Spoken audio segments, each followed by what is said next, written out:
নমস্কার বন্ধুরা, কেমন আছেন সবাই? আশা করি ভালো আছেন, আমিও ভালো আছি। বাংলা শতকিয়া সংখ্যা ৮০,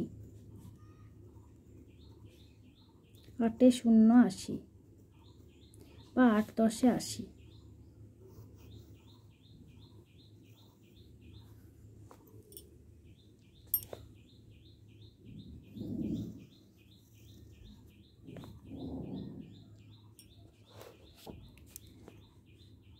আটে শূন্য ৮০ বানানটি লিখে নিতে হবে।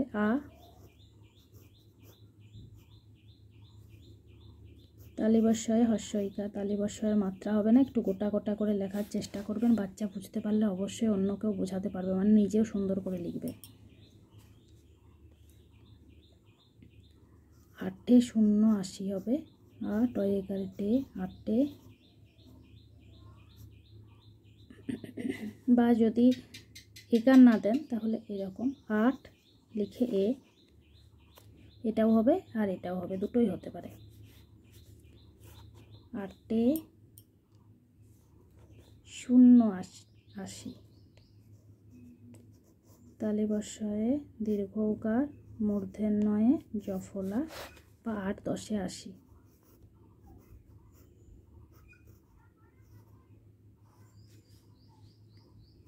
10 80, 10